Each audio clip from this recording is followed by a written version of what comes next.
Sanggar Cerita mempersembahkan Sabda Pandita Ratu.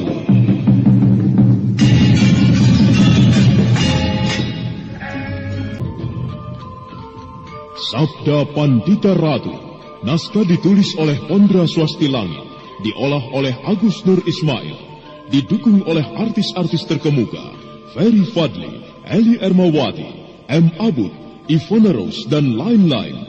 Teknik dan montase, Ibing Arifin, dengan sutradara Dian Pertiwi. Sabda Pandita Ratu kali ini mengetengahkan episode yang ketiga dengan judul Purnama Kambang Ayun. Sapa Langit kembali memasang kuda-kuda dengan kokoh, tapi kali ini kedua kakinya dia rentangkan, sementara kedua tangannya berputar-putar di udara. Sebentar kemudian, tiba-tiba saja jari-jari tangan Sapa Langit berubah menjadi berwarna hitam. Sejenak Kameswara terpaku melihat hal itu, tapi setelah itu tubuh Kameswara melanting ke udara. Dan sesaat kemudian, begitu dia mendaratkan kakinya ke tanah, tiba-tiba saja tubuhnya berubah menjadi 3 orang. Rupanya Kameswara telah menerapkan ajian Kakang Kawah Adiari-ari.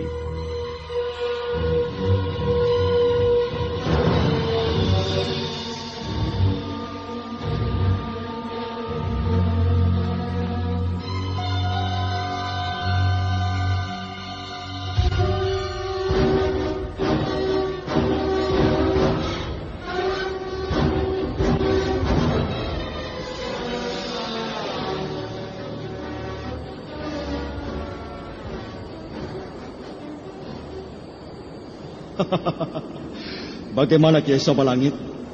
Apakah kau mampu menghadapiku? Sekarang aku telah berubah menjadi 3 orang. Keparat, rupanya kau menguasai ajian Kakang Kawah Adiari-ari. Oh, rupanya kau sudah mengenal ajian itu.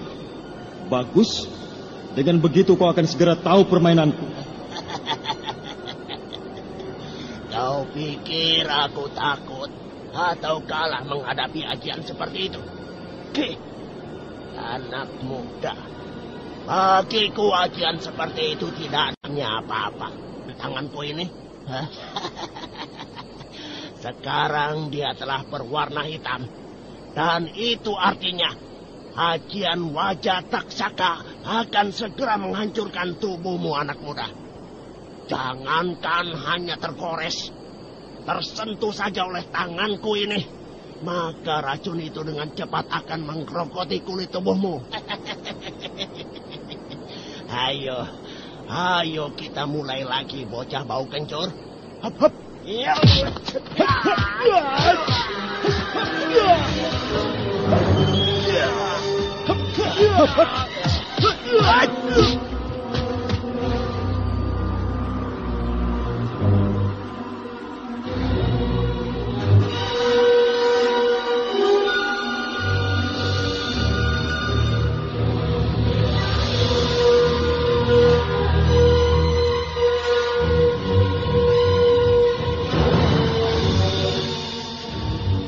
Sapa Langit memang seorang pendekar tua yang keji.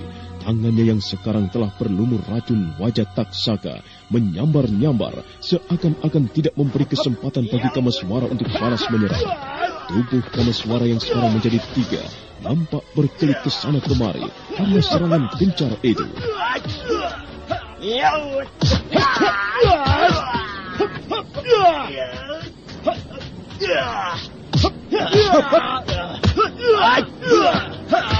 Ayo, balaslah seranganku, anak muda. Kenapa kau hanya berkelit ke sana kemari? Bukankah sekarang kau telah menjadi 3 orang?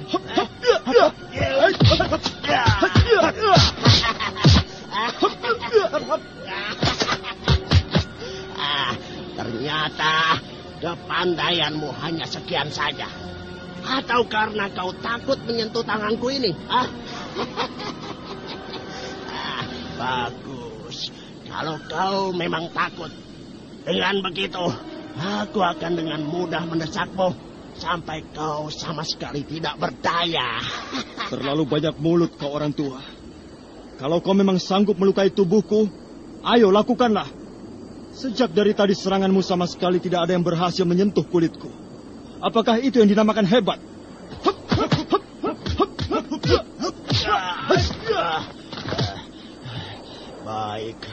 Baiklah. Rupanya aku memang harus membuktikan kata-kataku. Nah, terimalah seranganku ini.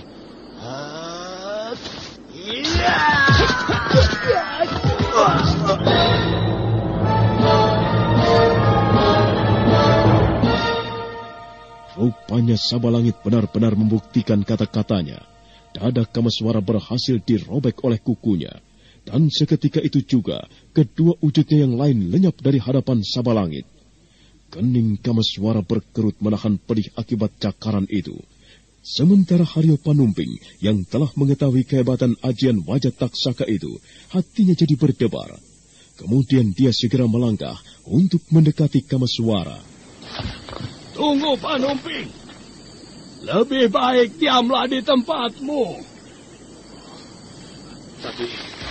Tapi Empu, Kameswara butuh bantuan. Cakaran Sabalangit cukup berbahaya. Saya sudah mengetahui kehebatan ajian wajah taksaka itu. Aku mengerti. Tapi belum tentu Kameswara akan mati oleh racun itu. Seandainya kita mendekati Kameswara, tentunya Sabalangit pun tak akan tinggal diam. Dia pasti akan menyerang kita. Kameswara, entah apa jadinya setelah kau kena cakaran Sabalangit. Mudah-mudahan saja racun itu dapat kau lawan. Karena aku tahu kau telah minum air suci itu. Kalau saja kau tak dapat melawan racun itu, maka nasibmu akan seperti pohon yang pernah dilukai Sabalangit.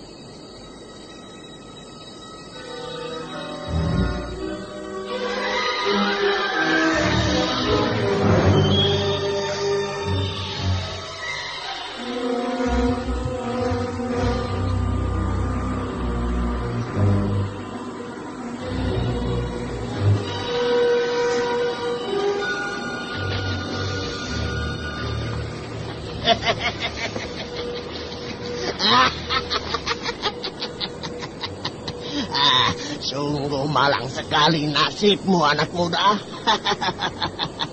Luka akibat cakaran tanganku itu sebentar lagi akan mengantarkan nyawamu ke arah gerbang kematian.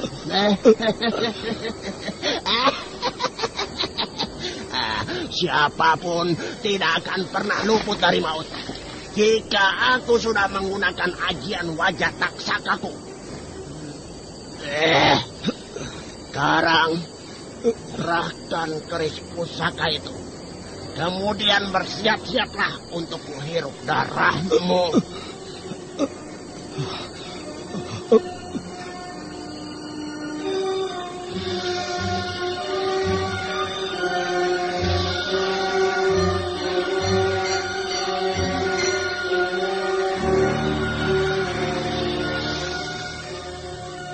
Tubuh Kameswara bergetar hebat menahan pengaruh racun itu.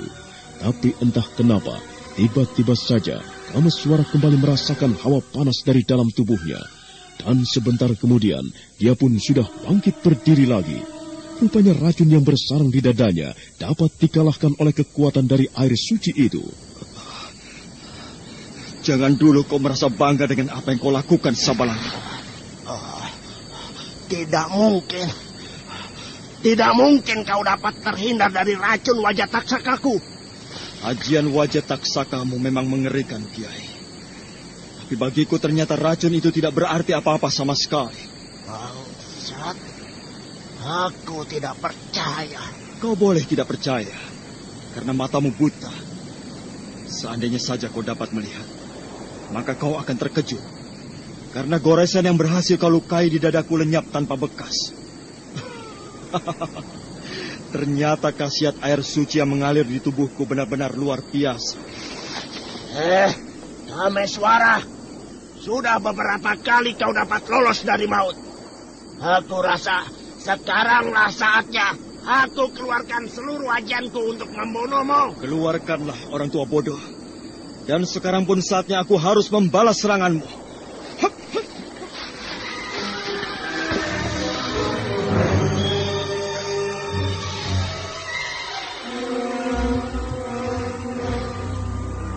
Kameswara mundur beberapa tapak untuk mengambil jarak. Setelah jarak yang diperhitungkannya tepat, dia pun segera menarik napas dalam-dalam. Dan sebentar kemudian, nampak kedua bibirnya bergetar.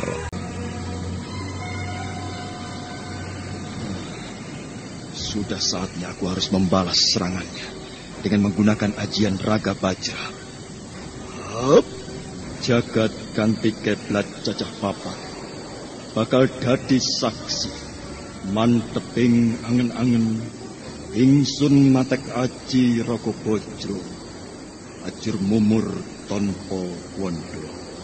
Setelah merapal ajian itu, Kameswara segera mengacungkan kedua tangannya ke atas. Dan sebentar kemudian, terlihatlah asap mengepul dari jari-jarinya. Dan setelah itu, Kameswara melesat menerjang Sabalangit.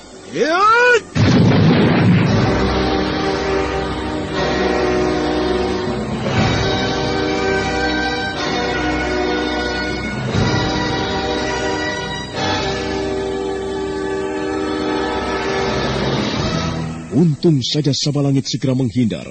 Kalau saja dia tidak menghindar, mungkin tubuhnya sudah hancur seperti bongkahan batu yang diterjang Kameswara. Sabalangit kemudian buru-buru berdiri kembali sambil memasang kuda-kudanya.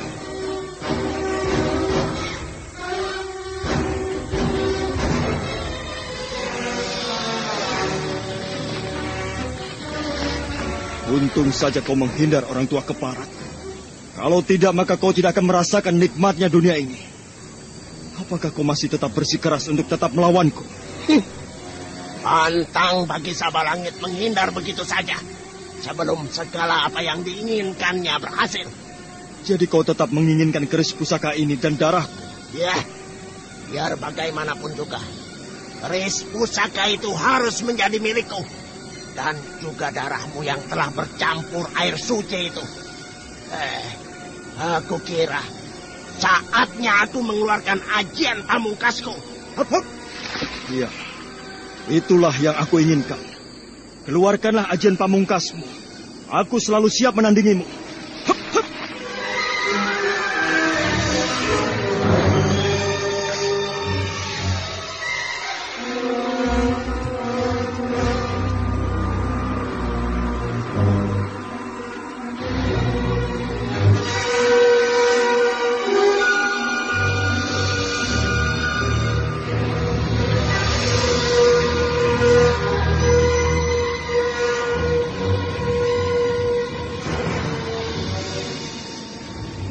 Tidak kusangka Kameswara jadi luar biasa begitu, Dewa Hastu.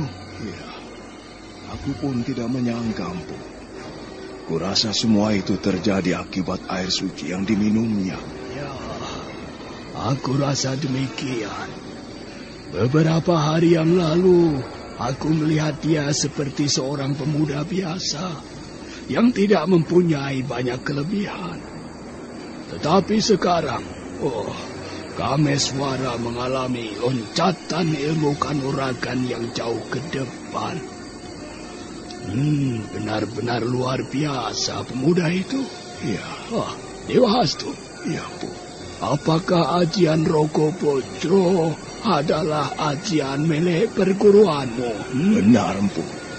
Kameswara memiliki ajian itu karena aku yang telah mewariskannya. Pantas saja Kameswara dapat memilikinya. Dan yang lebih mengagumkan dari pemuda itu, ia dapat mengimbangi permainan Sabalangit. Ya, benar, Empu. Lihat, Bu. Nampaknya Sabalangit ingin mengeluarkan ajian pamungkasnya. Benar saja apa yang dikatakan Biku Dewa Hastu. Rupanya Sabalangit tengah merapal ajian pamungkasnya. Sementara Kameswara masih berdiri menantang dengan tatapan mata yang tajam. Anak muda, Gunakan kembali ajianmu itu. Aku mau tahu, apakah ajian yang kau miliki itu dapat mengimbangi ajianku? Aku memang akan tetap menggunakan ajian raga bajraku untuk menghancurkan tubuhmu. Rasanya aku sudah muak meladenimu, orang tua. Kau memang tidak pantas untuk hidup di jagat ini. Apalagi untuk memiliki keris pusaka ini. Kebosananmu memang akan terbukti, anak muda. Tapi kali ini yang tersungkur adalah kau. Karena aku akan menggunakan ajian Wija Arum. Kehebatan ajian Wija Arum yang kumiliki ini adalah ia dapat mengisap kemampuan ajian musuh yang dimilikinya.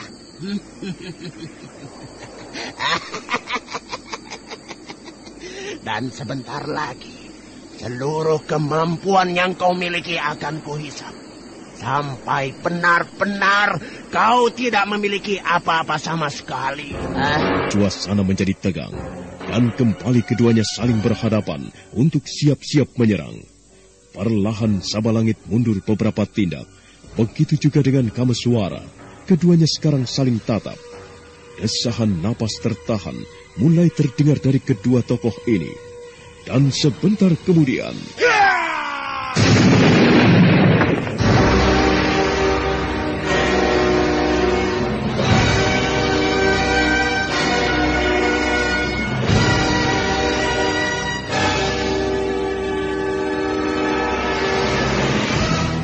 ledakan keras terdengar dengan hebat akibat benturan tangan dari kedua tokoh ini.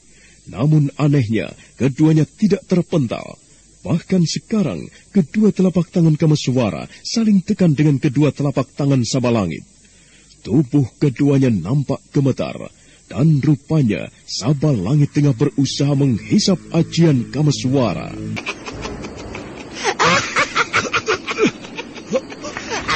Mana kehebatan yang kau banggakan itu, pemuda sombong? Kau akan segera mati di tanganku, karena aku tidak akan melepaskan cengkeramanku ini. Dan perlahan-lahan, seluruh kehebatan yang kau miliki akan mengalir ke tanganku.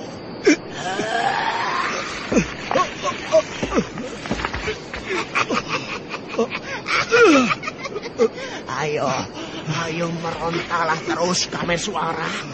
Sampai kapanpun usahamu akan sia-sia. Tanganku sekarang mulai merasakan getaran panas. Dan itu artinya sebentar lagi seluruh ilmu yang kau miliki akan berpindah ke tanganku.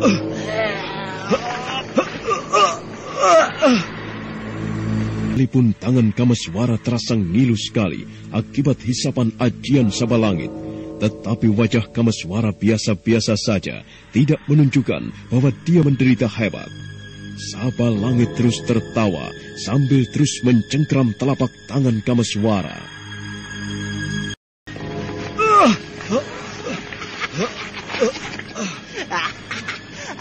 Bagaimana rasanya, anak muda? Sekarang tubuhku terasa segar. Bahkan tenaga yang kumiliki seolah-olah bertambah besar. Anak muda, tetaplah bertahan terus.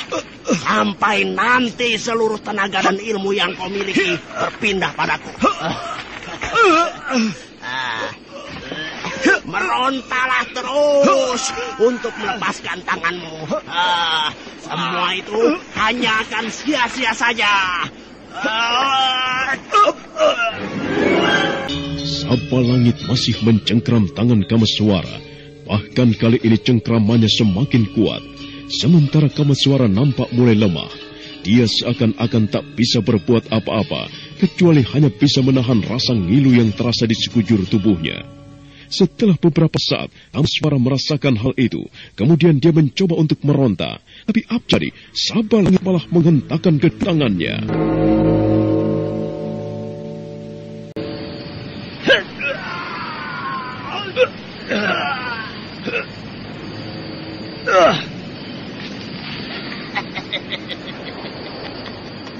Percuma, anak muda. Sekarang kau sudah tidak mempunyai kekuatan lagi. Tidak ada gunanya kau terus-menerus meronta seperti ini.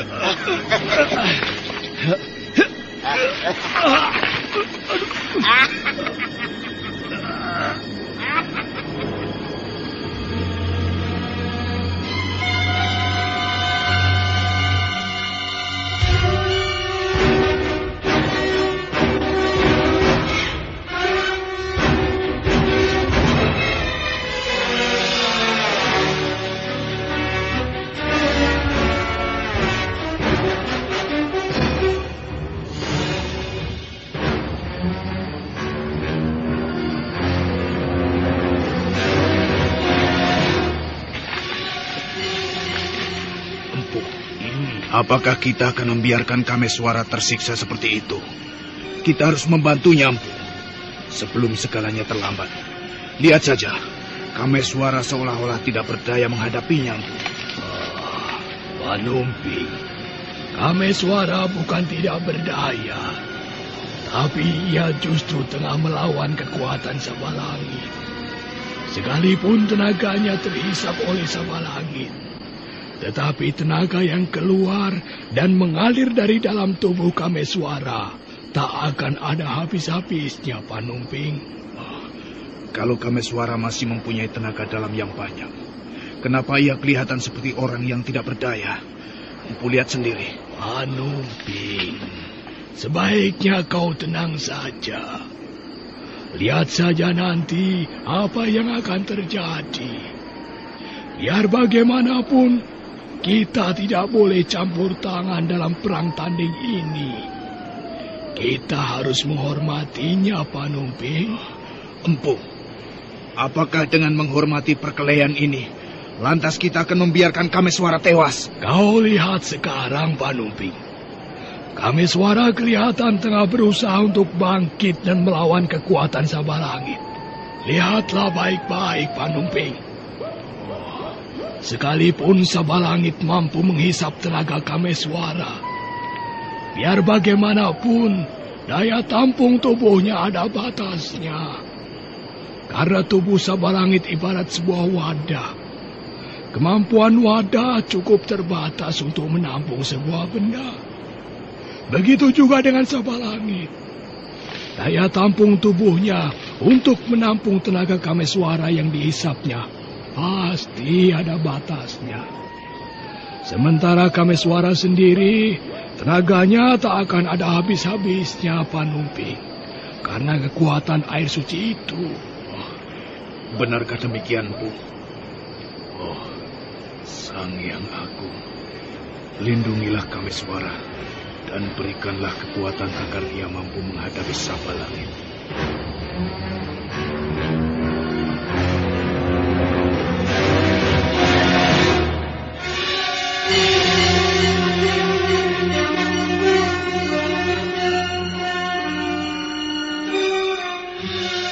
Ternyata benar apa yang dikatakan Empu Gandring.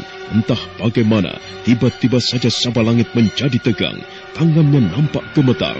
Dia seakan-akan tidak mampu lagi menampung tenaga Kameswara yang dihisapnya.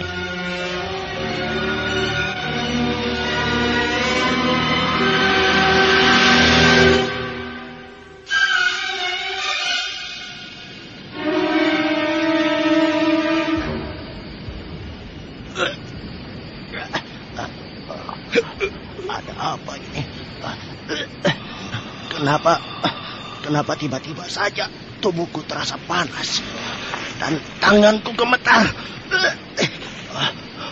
Apa yang terjadi ini? Oh, gila.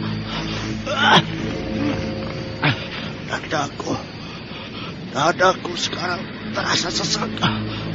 Seolah-olah ada kekuatan yang menekan paru-paruku. Kalau tidak, kekuatan anak muda ini akan menjebol dadaku.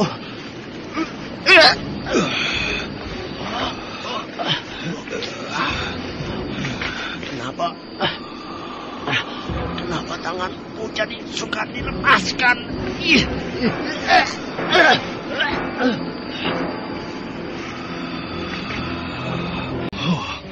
Tiba-tiba saja tenagaku jadi pulih kembali.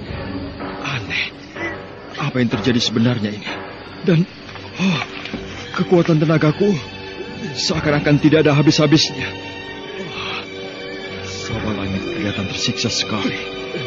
Kalau begitu, inilah saatnya aku harus membalas.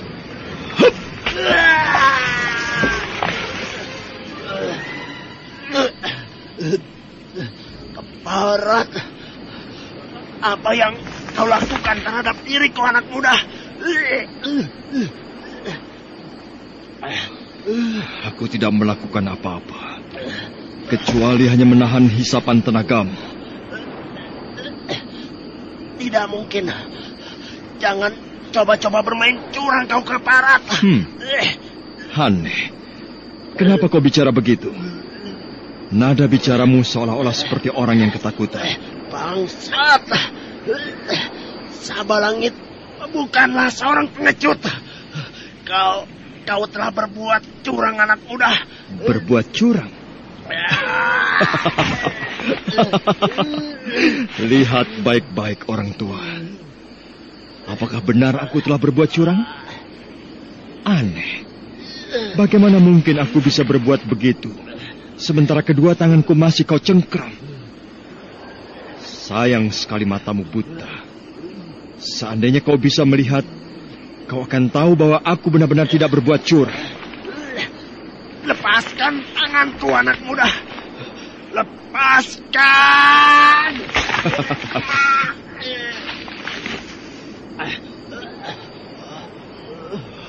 Dadaku terasa sesak sekali. Dan sekujur tubuhku jadi panas luar biasa. Lepaskan tanganku, Kameswara. Hei, kenapa kau berteriak-teriak minta dilepaskan? Bukankah kau yang mencengkram tanganku? Lepaskan saja sendiri. Bangsat, jangan mempermainkan aku, Kameswara. Ya, cepat kau lepaskan tanganku kalau kau ingin selamat. Masih saja kau mau mengancamku, padahal kau sekarang dalam keadaan tidak berdaya. Kiai Sabalangit, aku tidak akan melepaskan cengkraman ini. Aku mau tahu sampai sejauh mana kau bisa bertahan. Bukankah tadi pun kau biarkan aku tersiksa? Nah, sekarang rasakanlah bagaimana tersiksanya jika kau diperlakukan seperti itu. Bangsat! Kau Kameswara! Lepaskan jari-jari kau! Aku sesat sekali.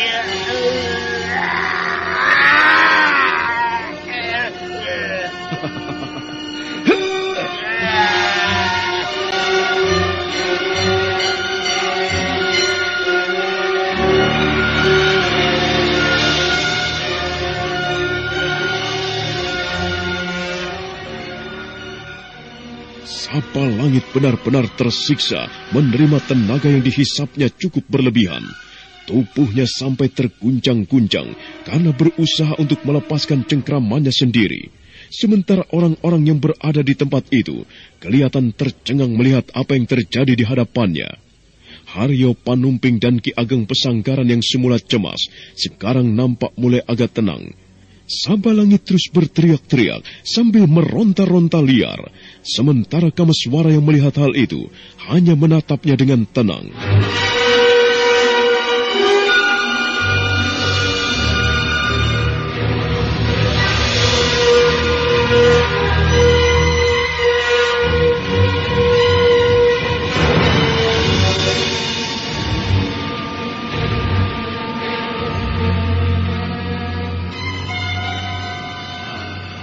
Lepaskan tanganku, Kameswara.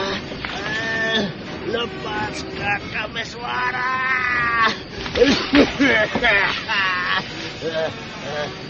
Jangan biarkan aku tersiksa seperti ini.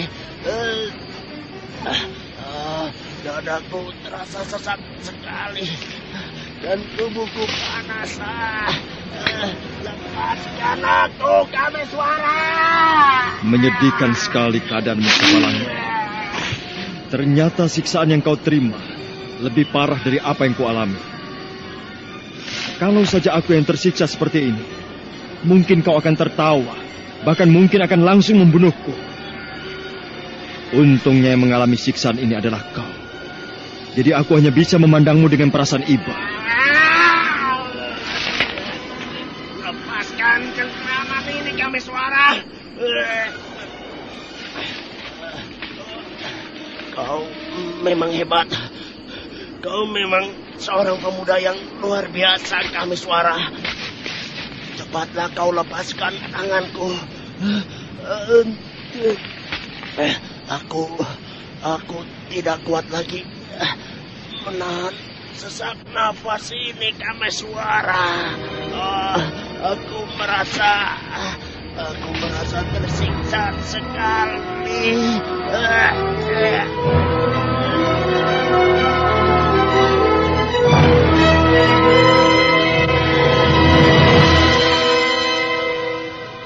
Setelah beberapa saat Kameswara membiarkan Sabalangit tersiksa, akhirnya Kameswara pun merasa iba.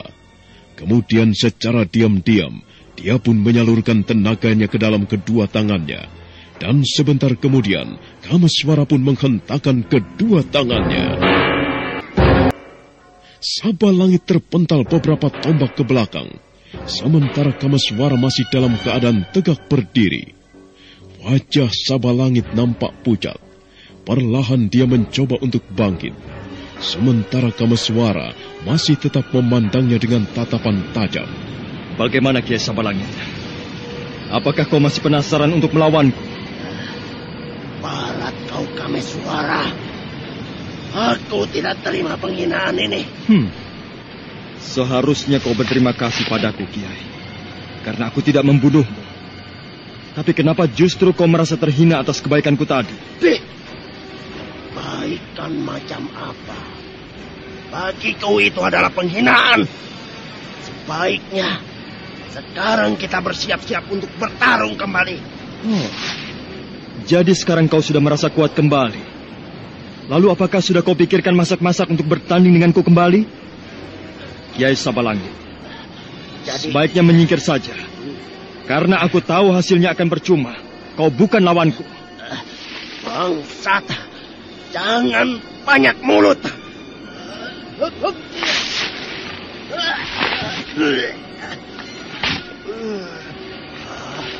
Kenapa tubuhku jadi terasa ngilu semua? Dan tenagaku seakan-akan kandas begitu saja. Sudah kukatakan percuma kau melawanku, Kiai Sabalangit. Lihatlah tubuhmu sekarang. Keadaanmu begitu menyedihkan sekali. Dan wajahmu nampak pucat. Kiai Sabalangit, sebaiknya urungkan saja niat busukmu untuk memiliki keris pusaka ini. Dan sekarang pergilah, tinggalkan tempat ini. Bangsat. Baiklah. Sekarang aku mengaku kalah. Tapi nanti, ingat-ingat saja baik-baik peristiwa ini, Kameswara. Suatu saat aku akan membuat perhitungan kembali denganmu. Akan kubayar semua hutang-hutang ini.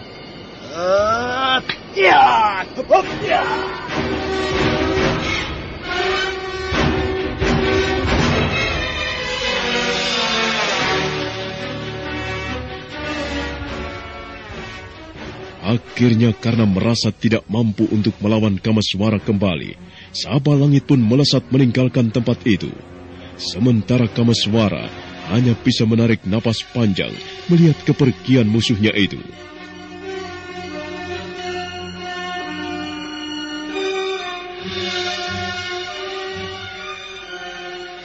Perlahan Kameswara segera membalikan tubuhnya untuk menoleh pada ayahnya. Tapi belum sempat Kameswara melihat raut wajah ayahnya, tiba-tiba saja kuda pandang berteriak sambil melemparkan pisau-pisaunya ke setiap sudut.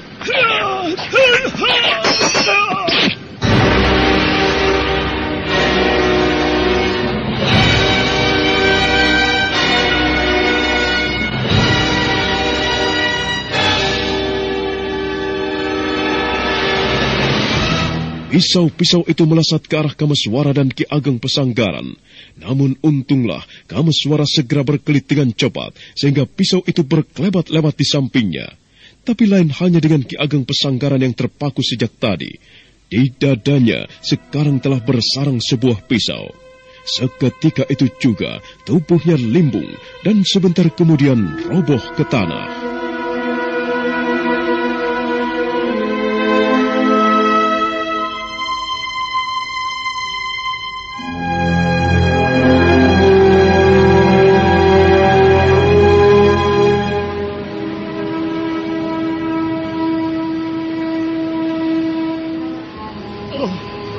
Ayah!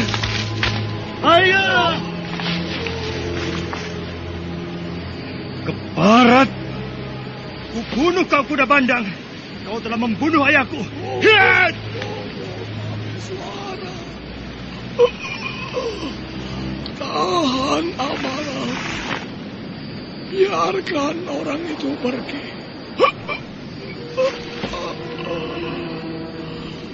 Kau tidak akan sanggup mengejarnya.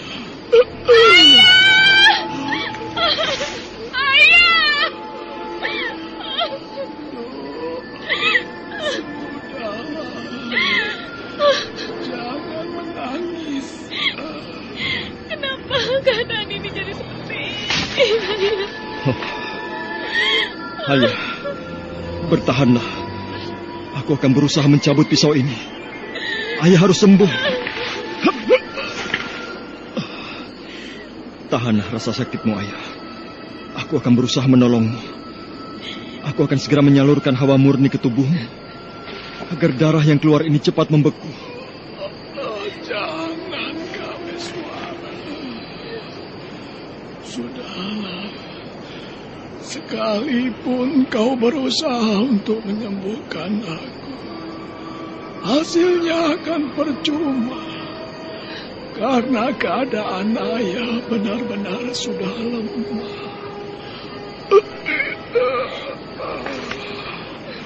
Kau lihat darah yang keluar dari dadaku ini. Cukup banyak, bukan? Sudahlah. Mungkin ini sudah nasib ayah. Dan mungkin inilah saatnya ayah harus meninggalkan alam fana ini. Ayah tidak boleh pergi meninggalkan aku. Anakku. Keciwi tidak ingin ditinggalkan ayah. Hapuslah air matamu, Nduk. Kameswara.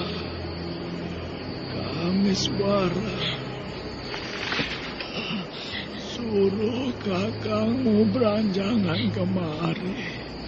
Ada satu yang ingin aku katakan padanya. Iya, Ayah. Kakang beranjangan. Kenapa kakang masih diam di situ?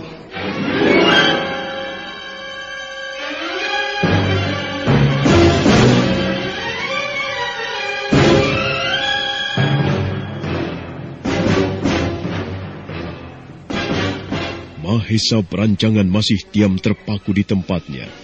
Dia seakan-akan tidak peduli dengan kuda bandang tadi. Nah, bagaimanakah sikap kuda bandang melihat Ki Ageng Pesanggaran ayahnya tewas? Untuk mengetahui jawabannya, nantikanlah kelanjutan kisah ini dalam seri berikutnya. Sampai jumpa.